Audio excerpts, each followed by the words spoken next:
en met 'n stikkende vel op 'n ashoop gesit het. Maar hy het U gesien en dit was wonderbaarlik vir hom. Dit was vir hom genoeg. En waar ons nou die woord uit gaan lees, Here, en waar ons onder die geklank van die woord van die prediking gaan kom en waar ons een van die sakramente gaan sien, wil U dit stil maak in ons, wil U dit klein maak in ons en soos ons nou gesing het, soos ons gebid het tot U, maak ons so oop, Here, laat ons U sien. Spreek, Here, ten spyte van die swakheid van die prediker, spreek ten spyte van wat aangaan in ons lewens. As dit U wil is, kom ontmoet ons vandag, Here, kom praat met ons. U weet waar is elkeen van ons. U weet wat dink elkeen van ons nou. Maar spreek, Here, ons, die diensknegt en die diensmagd luister. Kom breek hierdie woorde oop in ons harte. Werk deur die Gees. Want is net U en U alleen wat hierdie beendere weer lewendig kan maak. Dis net U wat lewe kan bring. Here, niks wat ons kan doen.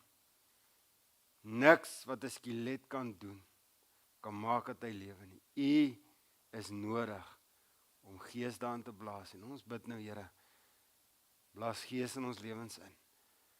Kom genees ons. Maak ons oë oop. In Jesus naam bid ons dit. Amen.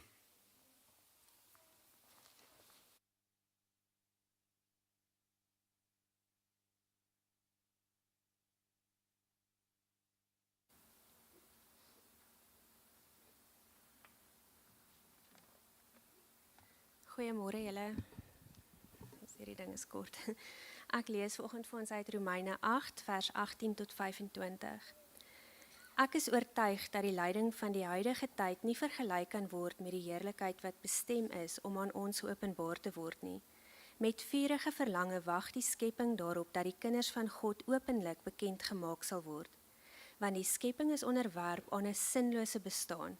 Nie uit eie keuse nie, maar deur hom wat dit daaraan onderwerp het. Die skepping hoop om self vrygemaak te word van verslawing aan die verganklikheid, met die oog op die heerlike vryheid van die kinders van God. Ons weet immers dat die ganse skepping tot nou toe saam met ons sug, ja, in geboortepyne verkeer.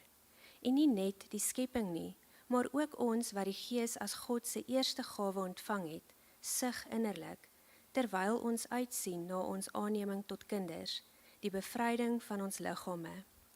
Ons is immers verlos in hoop, maar die hoop wat gesien kan word, dit is nie regtig hoop nie, want wie hoop nog op wat 'n mens reeds kan sien? Maar as ons hoop op dit wat ons nie sien nie, dan wag ons daarop met volharding.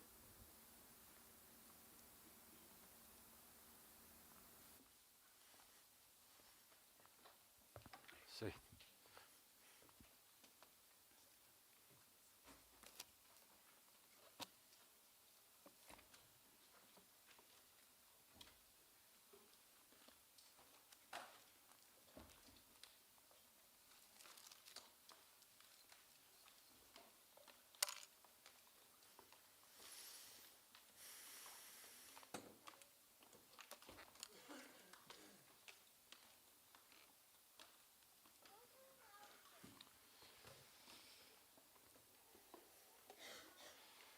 As julle, terwyl die kinders uitbeweeg, so slide wat sê 90-year human life in years.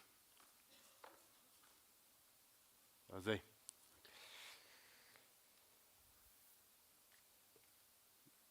Dis hoeveel jare jy het as jy 90 jaar gaan oud word. Hoe ver is jy?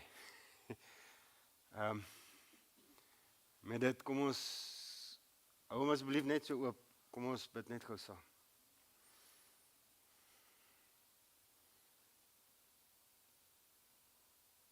Ag Here, elke asem wat U vir ons gee is geleende tyd. Ons weet dit, elke gedagte is 'n gedagte wat ons of ons eie tyd mors of teen U Sondag of U verheerlik nie. En daarom bid ons nou, lei ons dwalende gedagtes, heilig hierdie oomblik asseblief vir ons, Here. En spreek, ons het U nodig. Ons bid dit in Jesus naam. Amen. So lyk ons lewe in jare, as jy 90 jaar oud word. Nou ek het 'n bietjie gaan navorsing doen en dit lyk vir my, die gemiddelde Pretoriaaner in Pretoria Oos, sy lewensverwagting is so tussen 70 en 75 jaar. So is bietjie kleiner as dit. Die tweede ene is daar in maande, hoe dit lyk in maande. Sorry as jy asseblief net daar oor sit. So lyk dit in maande. En daar het hulle vir ons so mooi, as jy nou 30 jaar is, waar jy omtrent is, en as jy nou 60 is. Maar soos ek sê, hierdie een is eintlik meer jare as wat ons behoort te gaan. Die meeste van ons sal nie dit maak nie. En dan die volgende ene is ene wat ek is so, ja, hierdie ene dit is nogal interessant vir my. Jy kan nie mooi sien nie, maar dis waar bekende ouens doodgegaan is, en ek het nou 'n bietjie afgesny, tot op 75 jaar. Want die meerderheid het dit nie gemaak tot op 60 nie. Dis nou Amerikaners. Daar kan julle sien, Amy Winehouse, Jimi Hendrix. Dis nou vir die ouer manne, as julle weet wie is Jimi Hendrix, dan Mozart. Julle moet weet wie is Mozart. Asseblief, julle moet weet. So, daar is daai ouens. So kan julle sien, die meerderheid ouens maak nie 60 nie. Wie se lewens geleef is nie. En dan die volgende ene is baie lelik ingekleer. Vergewe maar. Maar dis die rooi is waar ek nou is. Die geel is die dae, as jy die dae vat wat jy 'n gemiddelde ou sal slaap, as jy dit bysit, dan is die wit al wat ek oor het. Ek is 42. Nou van julle het nou nie meer daaroor op my prentjie nie.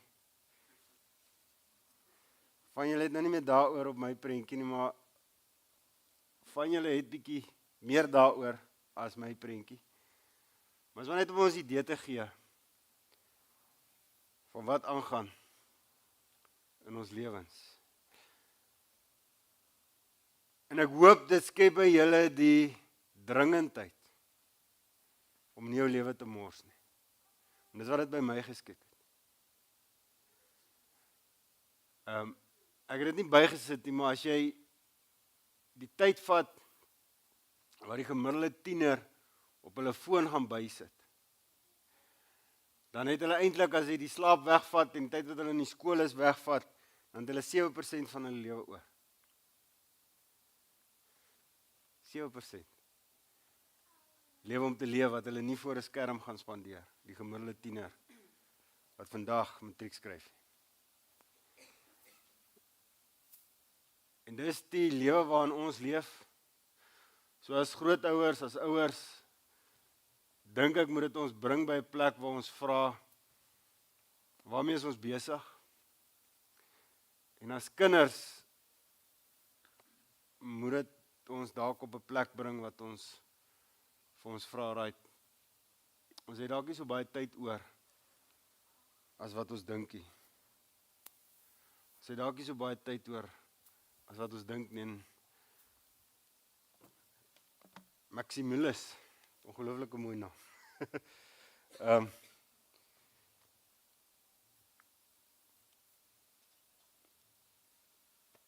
Mila. Maximus en Mila, is twee mooi name, nee. Het daar kan ons oor nog jare.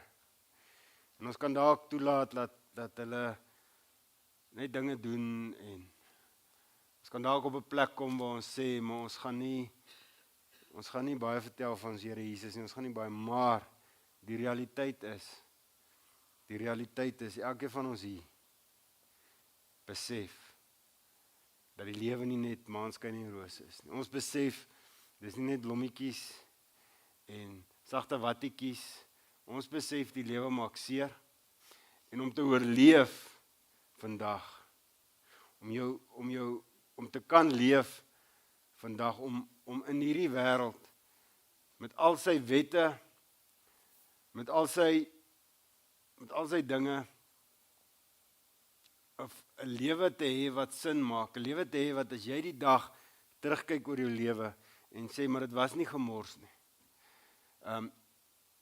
Daai so lewe is 'n lewe wat ek dink ons met erns behoort te soek. Met 'n passie behoort te soek. En met 'n passie te behoort te begeer, af te bid vir ons kinders. Ek dink dis ten minste wat vandag se gedeelte sê. Ek dink dis ten minste dit.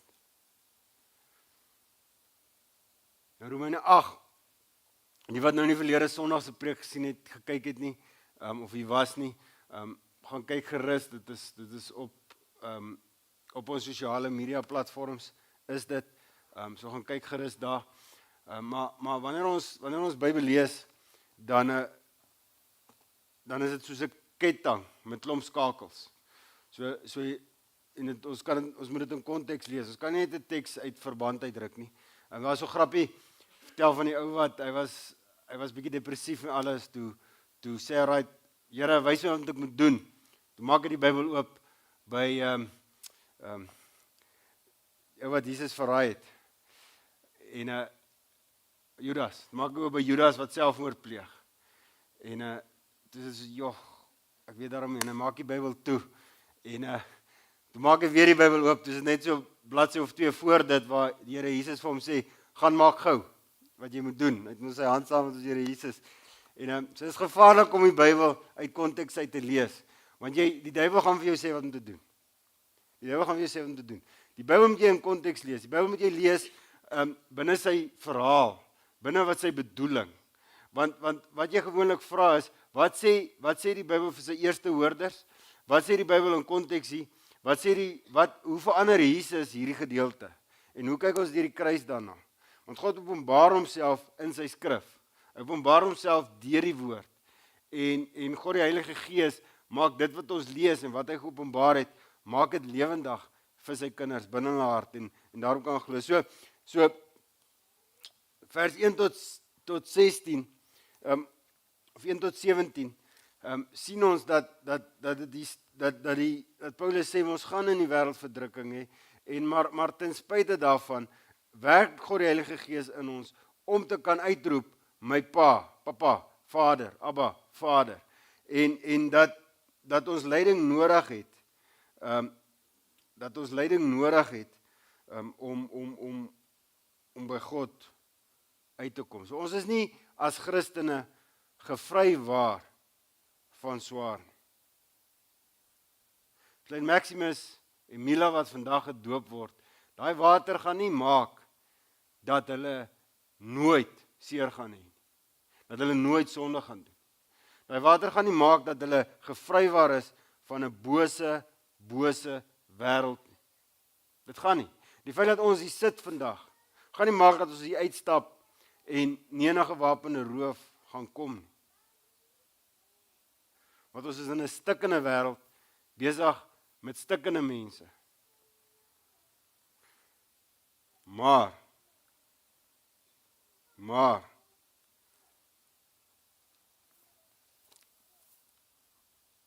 die vorige teksgedeelte se skakeltjie wat raak aan vandag se skakeltjie sê ons lê saam met Christus. So ons is nie alleen in hierdie seer nie. Ons is nie in die seer stap Jesus saam met ons. 'n Mooi deel daarvan is mos die wat bietjie vooruitwys dink ek na ons Here Jesus Christus toe is die Sadrag, Mesach en Abednego in Daniël se tyd, Daniël se pelle wat in die vuuroond was. En dan verskyn ons Here Jesus Christus, 'n pre-inkarnasie van ons Here Jesus Christus verskyn saam met hulle in die vuuroond. Hoekom? Want dis wie die God wat ons aanbid, is een wat saam met ons in die vuur is. En dis wat Paulus hier sê in Romeine 8, vers 16 is, ons lê saam met Christus.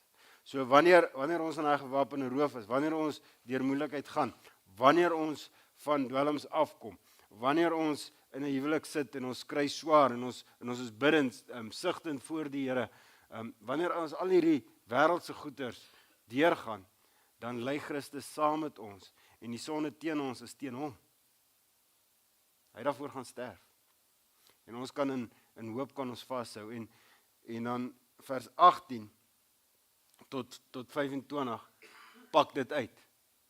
Is asof vers 18 tot 25 half 'n vergrootglas is op wat hy nou net sê. En dit is my ongelooflik diep en is eintlik jammer ons kan nie 2 ure hier aan spandeer nie, maar ek het 'n belofte gemaak dat vandag 'n korter gaan preek, so ek hoop ons gaan dit regkry. Maar hy begin met ek is oortuig. Hy sê ons gaan leiding hê en dan gaan hy aan. Die volgende skakeltjie in hierdie ketting, nee, wat raak aan mekaar. Hy sê ek is oortuig dat die leiding wat ons nou ervaar, vers 18, dat die leiding wat ons nou ervaar nie opgewege kan word teen die toekomstige heerlikheid wat aan ons geopenbaar kan word nie. Die beeld wat hy gebruik is 2 skale. Daai tyd het hulle mos gewigte gehad, nê?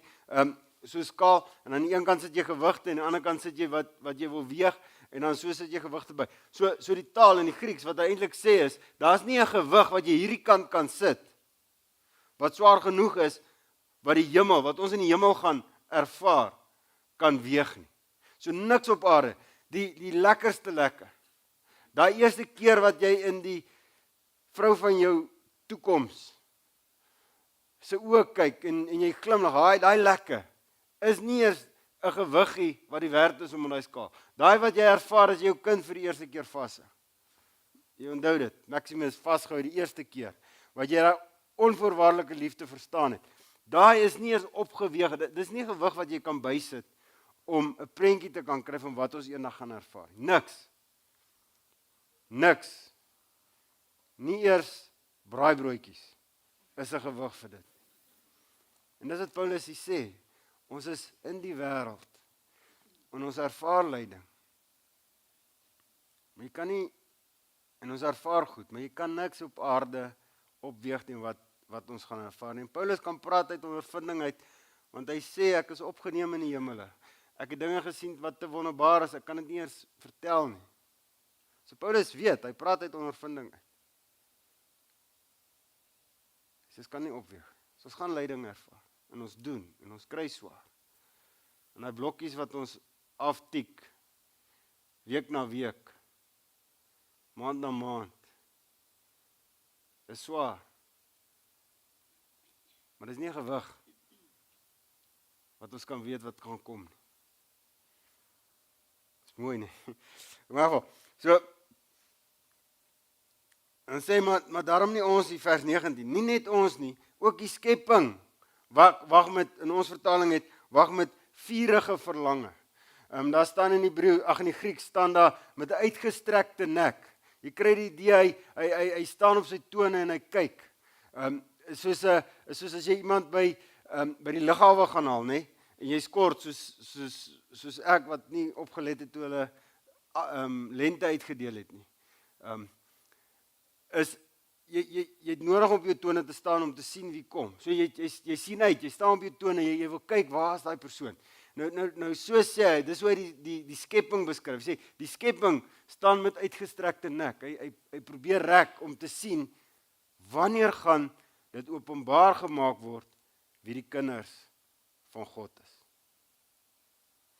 En hy herhaal dit weer hier aan die einde van vers 21. Die skepping hoop om self vrygemaak te word van die verslawing aan die verganklikheid met die oog op die heerlike vryheid van die kinders van God. Dis hoe ons vertaling vertaal, is bietjie snaaks. My sal sien die ou vertaling het bietjie beter vertaal en daar's 'n paar Engelse vertalings wat dit ook baie beter vertaal het, maar dis basies Paulus wat basies dieselfde ding weer sê. En wanneer dit gebeur, dan weet ons hier's iets wat hy probeer op fokus. Hier's iets wat vir Paulus baie belangrik, punt wat hy wil deurbring. En so wat hy sê is, wanneer ons na die skepping kyk, dit gaan net erger en erger word. Wanneer ons na die skepping kyk, omdat die skepping ook aan verganklikheid onderworpe is, gaan dinge net erger raak. Ons word groot en is iets wat die ouens probeer propageer, dat die mensdom die probleem is, dat die wêreld so sleg lyk, maar dis andersom. Ek het op 'n plaas groot geword en ouens het op 'n plaas groot geraak het, of wat tuine baie lief is vir tuin maak en so kan getuig. As jy as mens nie in die natuur is nie, gaan die natuur doodgaan. verkeerde bossies gaan groei, die goeie bossies gaan uitgaan, die diere gaan nie meer gesond wees nie, dinge gaan net agteruit gaan. God het die mens 'n kultuuropdrag gegee, bewoon en bewerk die aarde. Hoekom? Want hy het geweet, die aarde het die mens nodig. Hy het geweet. Dis hoekom ons mans gaan jag, want jy het nodig om sekere bokke uit te skiet. Jy het nodig om die natuur te onderhou, jy het nodig om in die veld te kom. Dis hoe God ons gemaak het. So jy het die natuur nodig, en dis wat Paulus sê, ons het, die natuur is besig om te vergaan. Die natuur kan nie wag vir die dag as ons Here Jesus Christus weer kom nie. As dit gaan openbaar, wie is werklik die kinders van die Here nie. Want dis dalk ouens die sit, want daai dag as dit gebeur, nie 'n kind van die Here gaan wees nie. Want die Bybel sê, nie almal wat sê Here, Here, is my kinders. Hy sê, in die Bybel, daar gaan ouens wees wat skree, maar ons het duiwels uitgedryf, ons het mense gesond gemaak, ons het al hierdie goed gedoen. Dan sê hy, gaan weg van my, ek ken julle nie. Ek ken julle nie. So daar gaan 'n tyd kom, wat dit gaan openbaar, wie is waarlik kinders van God? Wie is waarlik kinders van God? En hy het vir ons dit gegee, né? Die nagmaal en die doop as tekens, die verkondiging van die woord as tekens. God, die Heilige Gees wat in ons werk, wat ons laat wonder oor die goed. Is ons werklik kind van die Here, wat ons trek na God toe. Wat ons vertroos in ons lyding, God die Heilige Gees. Wat vir ons bring na 'n plek toe waar ons God werklik ons Vader kan noem en daai intieme verhouding kan hê. So en dit is baie belangrik, daar's kerke wat verskriklik baie mense trek. En daar's kerke wat min mense trek, maar wat ook dieselfde doen. Wat al hierdie wonders en tekens en al hierdie goed doen, maar eintlik van die duiwel af is.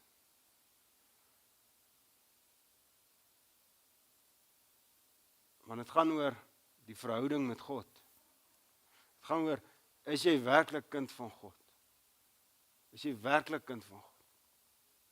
Is dit wat jy doen besig om te wys na God se woord toe? Is dit wat jy doen besig om te wys na God toe? Verheerlik dit God of verheerlik dit die mens? Bring dit die mens na God se woord toe. Bring dit die mens in verwondering, in nederig en stille aanbidding voor God. Bring die mens by 'n plek waar Paulus kan uitroep, waar die mens soos Paulus kan uitroep, ek ellendige sondaar mens. Elders in die woord staan daar, die nie-Christen gaan inkom, en hy gaan onder die geklank van die woord kom, hy gaan met die samesang, gaan hy inkom, en hy gaan op sy knieë val, en hy gaan sy sondes bely. Sien julle die verskil? Wanneer jy werklik aangeraak word deur God, gaan kyk kategories in die Bybel. Wanneer iemand aangeraak word deur God, is dit in nederigheid, is dit in verwondering, is dit glad nie, kyk hoe goed is ek, kyk na my, is dit, Here U, ek is elendig, maar U is groot, U is heilig, selfs Dawid wat gedans het voor die Here, gaan lees wat hy gedoen het voor die tyd, elke paar tree het hy geoffer, elke paar tree het hy in verwondering gestaan voor God, elke paar tree het hy sy sondes bely, en toe die ark uiteindelik is waar hy moet wees, sonder dat daar mense dood is, en Dawid nog sy lewe behou, het hy so oorweldig deur wat God gedoen het, so oorweldig deur God se grootheid, het hy begin dans voor die Here. So dit was nie 'n kyk na my tipe ding nie, dit was wow, God is groot, God is genadig, ons moes dood gewees het. Dat is 'n verskil. Okay.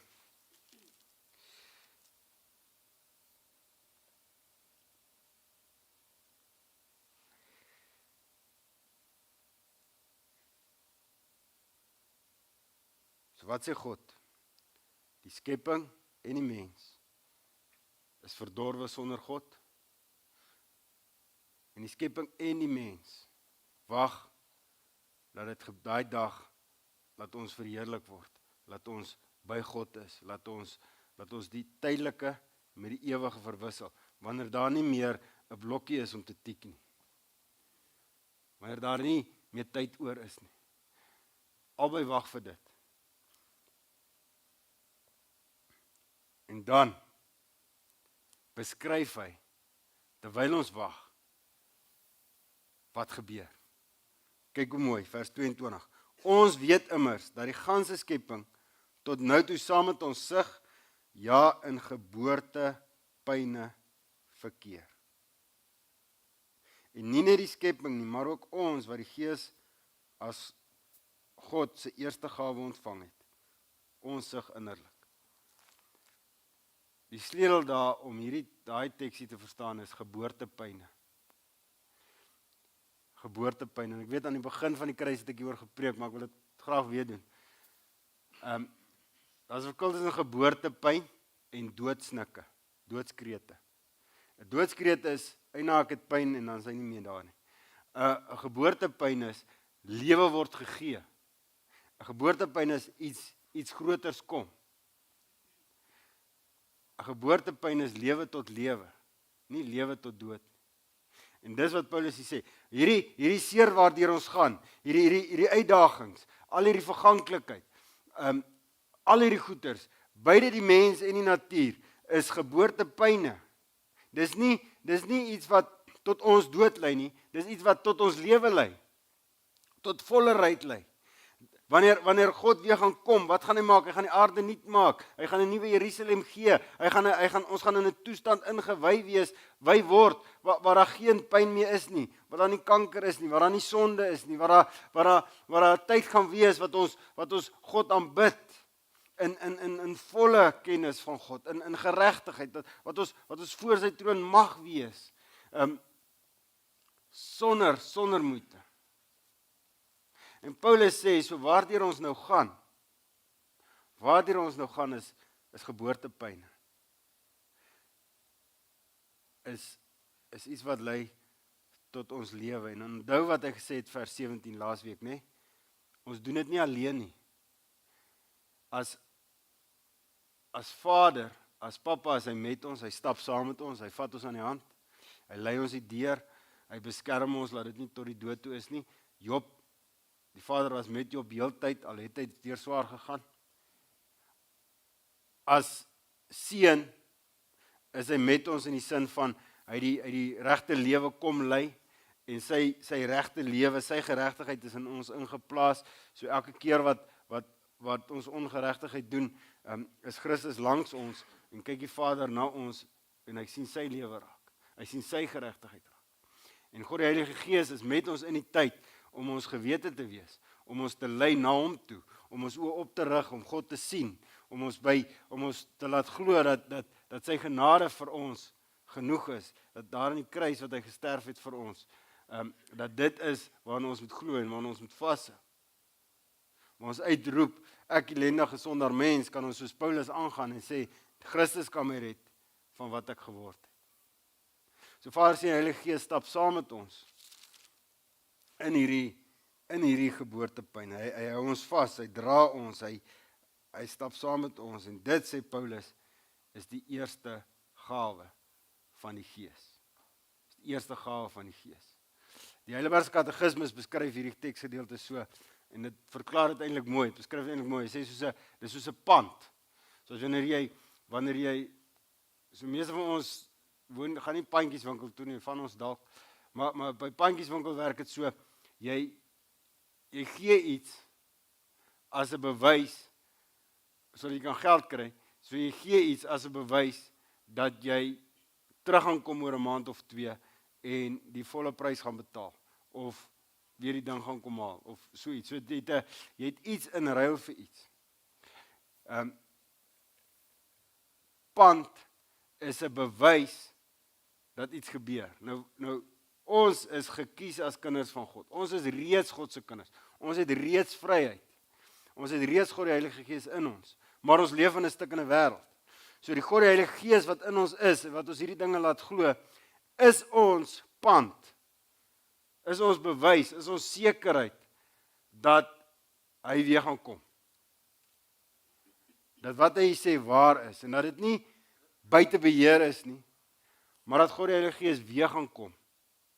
En ons gaan, God die Vader, ons Seun, ons Here Jesus Christus, weer gaan kom op die wolke, en hy 'n nuwe aarde, 'n nuwe wêreld, en ons 'n nuwe liggaam gaan kry.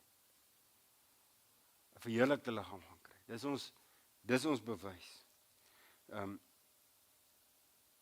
En daarom sê hy, daarom praat hy van die hoop. Ons is immer verlos in hoop, maar die hoop wat nie gesien word nie, dit is nie regtig hoop nie, want wie hoop nog op wat mense reeds kan sien, maar as ons hoop op dit wat ons nie sien nie, dan wag ons daarop met volharding. So in die tyd van waar die Heilige Gees saam met ons stap, in hierdie het ons die hoop dat hy weer kom. En hierdie hoop wat in ons is, maak iets in ons los. En hoe meer ons stap, hoe meer ons struikel, hoe meer ons opstaan, hoe meer leer hierdie Gees ons, God die Heilige Gees ons, om te volhard in die geloof, om tot die einde toe vas te hou. Nou as 'n ou wat ek hoop baie meer bekendheid gaan verwerf, en ek ken hom eintlik nie, en ek weet eintlik nie wat hy glo nie, maar ek weet genoeg, dat ek in verwondering gestaan het vir hierdie beeld. Die standbeeld, waar is hy? Anton Smit. Hy is 7 meter hoog. Dis ongelooflik. Anton Smit het daai beeld gemaak. Nou daai beeld se naam is geloof. Dis geloof. En die teksvers wat uit 'n paar teksverse daar wat hy dit sê. Maar daai is volgens is Hebreërs 11 vers 1. So gou daar Hebreërs 11 vers 1. Geloof egter is sekerheid van dinge wat gehoop word, 'n bewys van die dinge wat nie gesien word. Geloof egter is die sekerheid van die dinge wat gehoop word, bewys van dinge wat nie gesien word. En gaan terug na die beeld toe asseblief. So wat Anton Smit hier probeer uitbeeld. Sien hoe groot is sy voete? Buite proporsie, né? Sien hoe staan hy op sy tone, né? Sien hoe sy bors oop na die hemel gerig en sy kop agteroor, né? So wat daar is 'n jong man. Is 'n jong man, 'n tienerman wat in geloof hoop op God. So hy's broos. Sy bors is oop, hy beskerm nie. Hy's oorgegee en hy kyk op na God as sy enigste hoop en verlosser. En hy's hierdie met reikhalsende verlange, soos die 53 vertaling so mooi sê. Hy kyk op, oorgegee, broos, maar tog sterk. Is dit nie? Hierdie ouetjie, is nie net klappe uitdeel vir die ouetjie nie. Jy gaan tweede kom. En dit, dink ek, vat saam hoe ons kinders moet grootmaak. Dit dink ek vat saam wat in ons as gelowiges se harte moet aangaan. Ons het hoop. En ons gee oor aan God. En ons is die pap, sagte hand, ouetjies nie. Ons gee om vir ons taal, want God het vir ons 'n taal gegee en hy het dit geheilig, Handelinge 2. Hy het dit geheilig.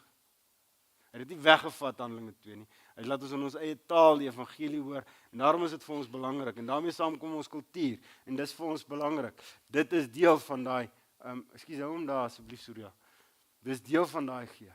En ons weet, in 'n stikkende wêreld, kyk ons op na ons enigste hoop en verlosser toe. En dis waar ons kragbron lê. Hy is die een wat ons vashou. Hy is die een wat saam met ons stap. Hy is die een wat saam met ons in die vuur is. Hy is die een wat die Heilige Gees in ons harte gee om saam met ons op pad te stap. En hy is die een wat daar gaan wees vir klein Mila en klein Maximus. En dit is wat ons wil hê. Ons wil hê as volwasse gelowiges hier, as volwasse mense in die kruis en familie en vriende wat vandag hier is.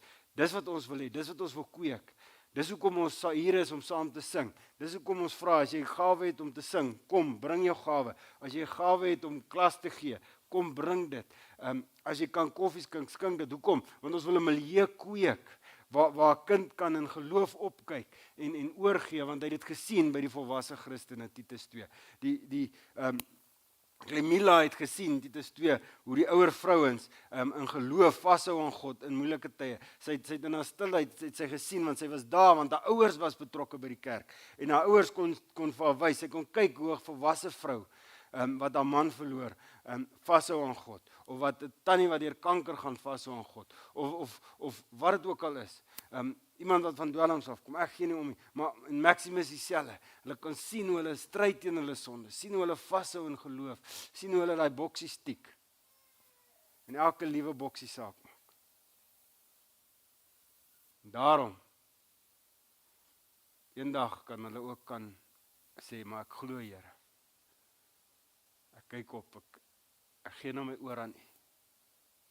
Ek gee nou my oor aan U. En dis wat die Bybel sê.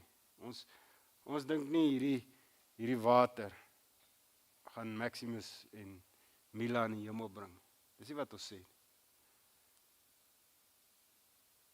Daai ou aan die kruis het gesê, Here, dink nou aan my. Hy is nie eers gedoop nie.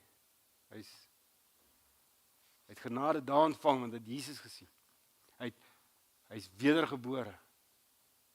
Dis wat nodig is om in die hemel te kom. Wedergebore wees, nie gedoop wees. Maar hoekom doop ons die kind? Hoekom doop ons volwassenes wat tot geloof kom? Hoekom doen ons hierdie goed? Want dit is 'n teken van ons Here Jesus Christus se bloed. Dit is 'n teken dat ons Here Jesus Christus sê my kind. Dit is 'n teken. Dis 2 gelowige ouers wat sê ek glo daar's beloftes vir my kind deur die Vader en ek gee daai kind daai teken. Ek gee dit. En dis waarna ons kan vashou. Ons het 'n God wat leef. En klein Maximus en klein Mila kan, as hulle van God praat, kan hulle sê Abba, Papa. Hulle kan dit sê. As jy vir hulle vra, wat is in jou hart, dan kan hulle sê, God die Heilige Gees is in my hart. As hulle sê, wie het my verlos, dan sê hulle, Jesus Christus. Hoekom? Want dis die waarheid. Hulle kan dit sê, hulle verstaan nog nie heeltemal nie. Hulle mag dit sê. Hulle mag dit sê. En ons maak hulle so groot. En eendag kan hulle belydenis van geloof aflê, kan hulle kom getuig, sê my God, ek gee my oor. En mag dit ook waar wees van hierdie 2 pragtige verbondskinders wat ons vandag doop. En mag die kruis, mag julle hierna kyk en mag julle geloof versterk word. God leef. Megan gaan nou Sondag oor 'n week gaan sy kom getuig van wat met die kinders gebeur het en so 'n bietjie vertel van hulle geskiedenis. Dis 'n pragtige getuienis. So woon dit by. Kom deel aan wat God die Heilige Gees doen. Maar tot dan, weet, God leef, hy's hier en hy het beloftes vir jou. Hy het beloftes vir jou. Terwyl die kinders inkom, gaan ek gou vir ons 'n gebed doen. Driemaal heilige God, o Heer, dankie vir hierdie wonderlike boodskap, dankie vir hierdie wonderlike teks. En alhoewel ons nie naaste by eers begin grou het in die dieptes van Romeine 8 vers 18 tot 25 nie, loof ons U. Loof ons U vir genade, loof ons U vir liefde, loof ons U vir krag en gesondheid. Here, ons dankie vir wat U gee en ons bid vir elkeen wat U is. Elke liewe boksie wat oorbly in ons lewens. U weet hoe baie dit is. Van ons het dalk net 1 blokkie oor. Van ons het dalk nog 20 oor. Van ons het dalk nog 30 of 100 oor. Maar Here, ons bid vir elke liewe blokkie en elke liewe persoon wat hier sit vanoggend se blokkie. En elke liewe kind wat hier inkom nou deur hy deur se blokkie, Here. Ons bid, laat dit tel. Laat hulle bewus wees van U nabyheid en die goedheid en die glorie. En ons kom nou na U toe, Here, en ons bely voor U. Baie van ons blokkies tel, baie van ons goeders spandeer ons in die wêreld, spandeer ons om vas te hou aan dinge wat ons energie gee en krag gee en wat ons nie moet energie en krag gee nie, wat ons weet nie goed is vir ons nie. En ons hou daaraan vas, Here, en ons bid, help ons om te laat gaan. Was ons skoon. Ons bid in Jesus naam. Amen. Nikkie Megan, asseblief, kom, voorstaan.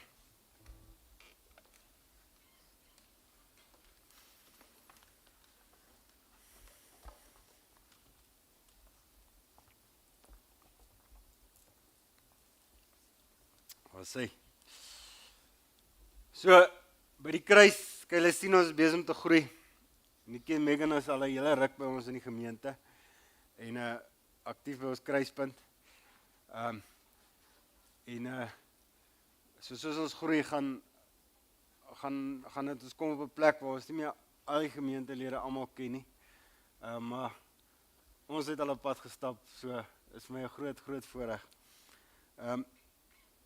So omdat ons swak en sondig is en dikwels twyfel in ons geloof, het God in sy genade die teken van die doop gegee om ons geloof te versterk. Ons het ook gehoor, hy die teken van die nagmaal gegee. God het reeds aan Abraham hierdie teken gegee in Genesis 17. Ons lees daarvan in vers 7, waar hy verbond gesluit het met Abraham met die boodskap van die verbond. Loop van daar af deur die hele Bybel. Hy sê vir Abraham, en onthou, Abraham was 'n afgodsaanbidder, né? Die Bybel, eerste keer wat ons van Abraham lees, is hy besig om afgode te dien. En dan kom Jahwe na hom toe en hy sê vir hom, hy openbaar homself as Jahwe en hy sê dan vir hom dat hy vir hom 'n God gaan wees en dat hy vir hom 'n nageslag gaan gee en hy sê hierdie verbond gaan wees met hom en sy kinders en met die vreemdeling in sy by hom. En dit lees ons, was God getrou aangewees die hele Ou Testament. En die teken dat hy in verbond staan met God as Jahwe, was die besnydenis.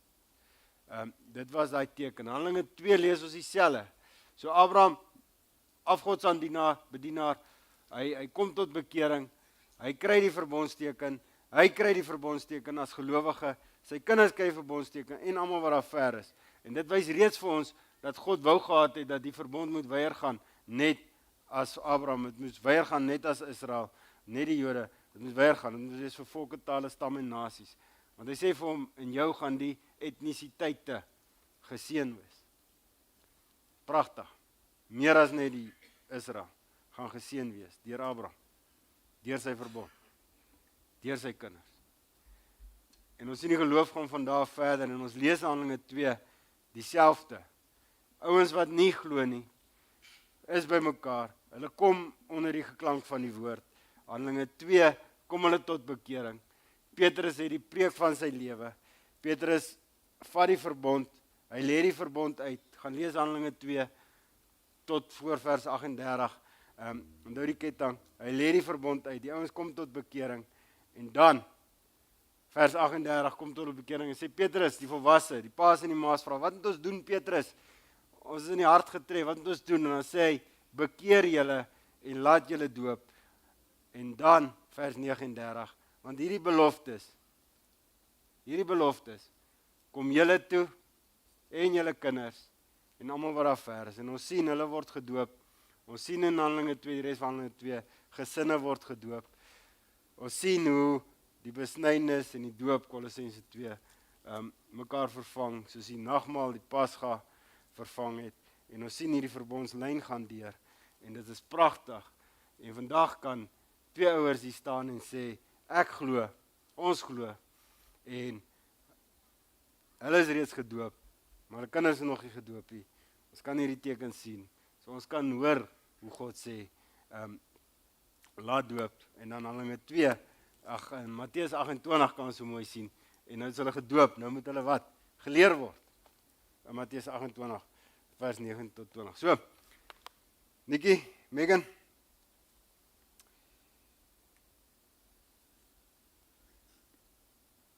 Julle 2 kinders, Maximus en Mila se doop, is 'n prentjie van die evangelie boodskap. Nee?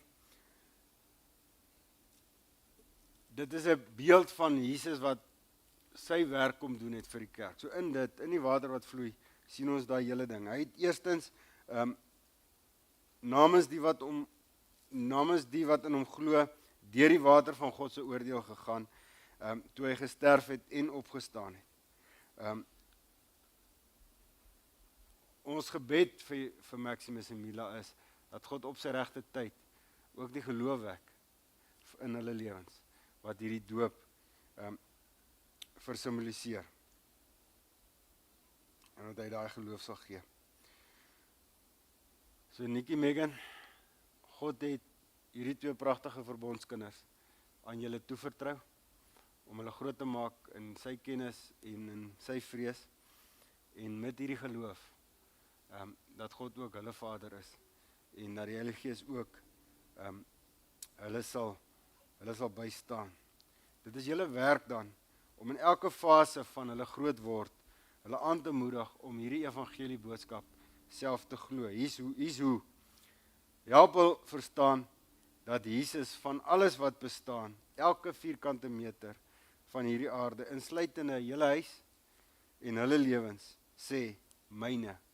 Ek het dit gemaak en ek hou dit in stand. Leer hulle dat hulle veil is vanweë hulle sonde. Psalm 56 vers 9, ons is sonde gebore en ontvang. Dat hulle veil is vanweë hulle sonde en dat hulle God se oordeel verdien.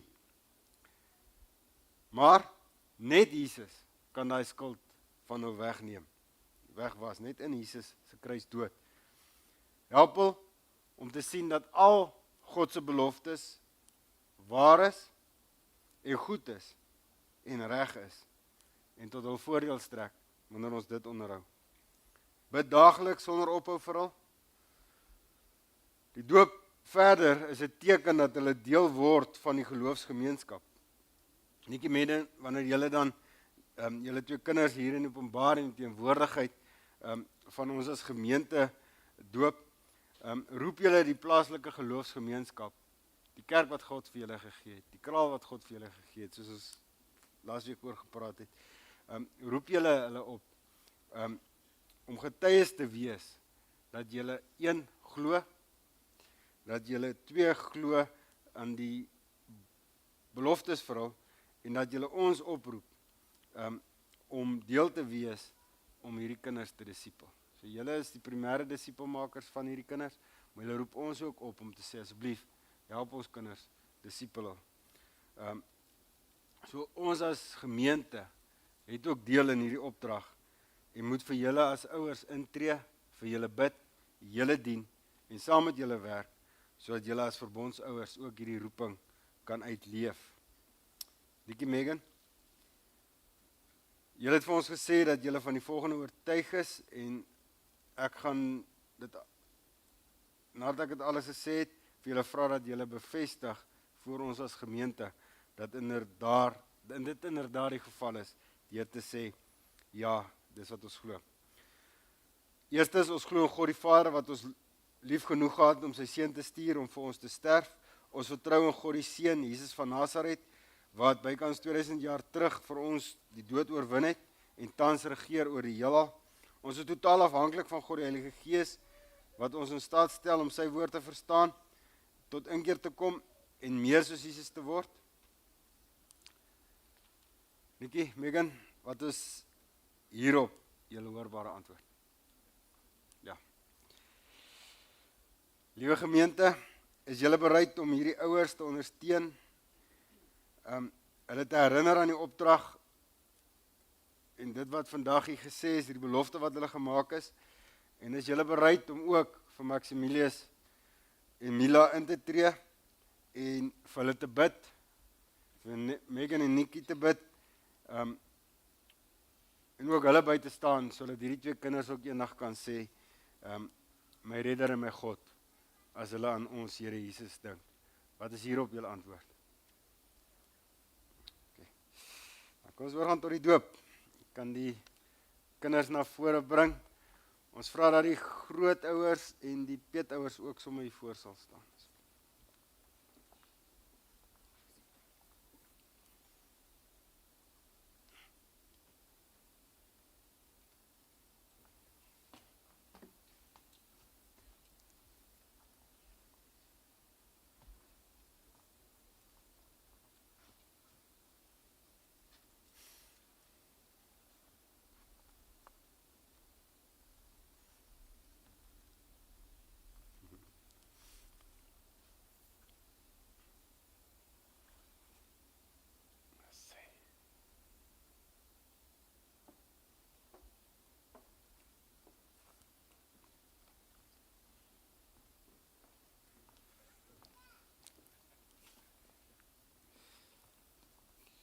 Milana, sy tandjies kom uit.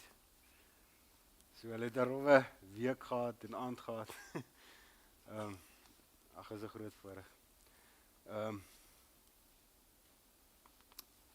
Maximus, jy is eerste.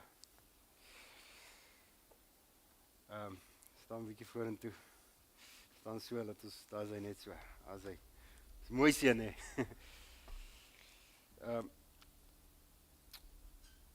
Maximus, Alexander, Marie, ek doop jou in die naam van die Vader en die Seun en die Heilige Gees. Amen. Ag, is so mooi.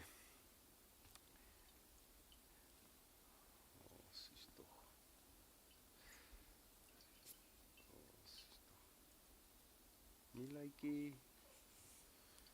Kyk, haar koffie het koffie nodig, lyk my. Milana, Tora, Marie, ek doop in die naam van die Vader en die Seun en die Heilige Gees. Amen. Gemeente, elke van ons 'n gebed doen, dan vra ek twee ouderlinge terwyl ek die gebed doen, dat twee ouderlinge net sal vorentoe kom. En dan vra ek hulle net so sal bly staan, dat ons die seënbede ook oor u as gesin kan sing. So kom ons bid saam. Driemaal heilige God, o Heer. Ja, as ons dink aan hoe u ons as u kinders lei, hoe u ons, soos die Lord se leraar sê, ons lot bestuur. Ja, soos Abraham terug kon kyk en Josef terug kon kyk en Paulus kon terugkyk oor sy lewe.